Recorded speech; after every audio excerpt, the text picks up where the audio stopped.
Hi, I'm Sarah from the Running Academy. We're talking about training and racing in cold weather conditions. In the previous video we talked about some tips for general training in cold weather.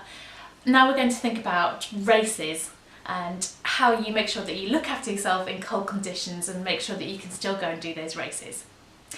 So first of all, plan ahead. Think about how you're going to stay warm at your race. In the week before you race, think about what clothing you might be able to take with you that you can discard at the race start. So maybe pop into a charity shop and get yourself an old jumper that you can wear at the race start that you're happy to throw away.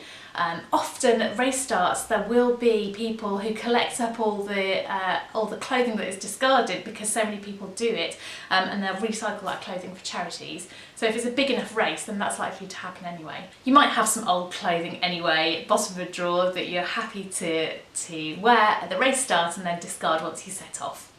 The other option, which is cheaper and easier, is to wear a bin bag. And this is my favourite option actually, because bin bags are surprisingly warm.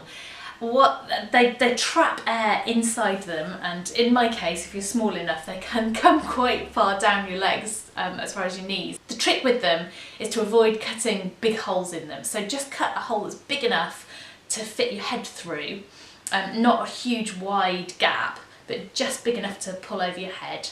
And you don't need armholes because you don't really need to use your arms while you're waiting around at the race start. If you do, you can just pull them up through the bottom of the bag.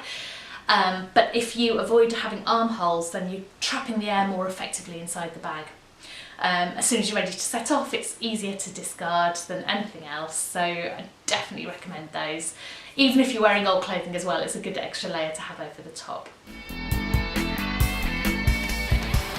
Ways to avoid getting too cold at the start. Wear plenty of extra layers to arrive at the race and keep those with you. Keep them on for as long as you can.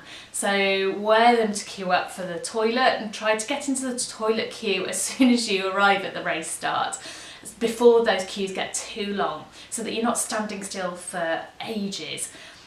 So try to tick that job off as soon as you get to the race start. Then keep your extra layers on while you do a brisk walk or a jog to keep yourself warm. And then when you're ready, take off the extra layers, put them in your race bag and drop your bag off. But then once you've done that, head straight to the start pen, because there'll be more runners there, and it's like the penguin effect of lots of people standing close together, keeps everybody warmer. It actually makes a big difference when you're surrounded by lots of other runners packed together. It feels distinctly warmer to be standing around lots of other people. So what to wear in your race? Well, take into account the fact that you probably will warm up significantly within the first section of the race. So you do want to be dressing for midway through the race rather than the beginning. If it's a morning race, it's also likely to warm up a few degrees while you're out, so it will feel warmer than when you first arrive at the race start in the early morning by the time you're halfway through your run or get to the end. So bear that in mind when you're thinking about what you want to wear. It might be a good idea to have accessories with you, so gloves, a cap, even a buff. Because those are easy to take off and carry with you if you do warm up. Arm warmers can also be a really good accessory to have, because they'll keep your arms warm, obviously, if you don't already want a long sleeve top on, but if you warm up then you can roll them down your arm and have those extra sleeves with you that you can take off when you get warm. Long socks can be a good option too, because they have that extra protection on your legs, but they're not too aggravating if you do warm up later on.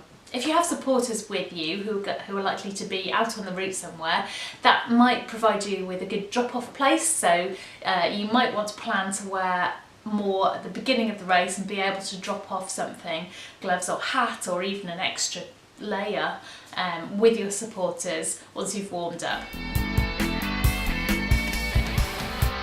Once you get to the end, Make sure you go and pick up your bag as soon as possible and put on your extra warm layers.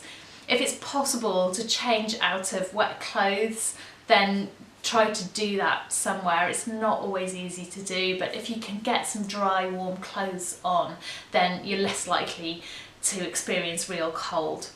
It's better to have a bag with you than to rely on supporters to come and meet you just in case you have a problem meeting up at the end.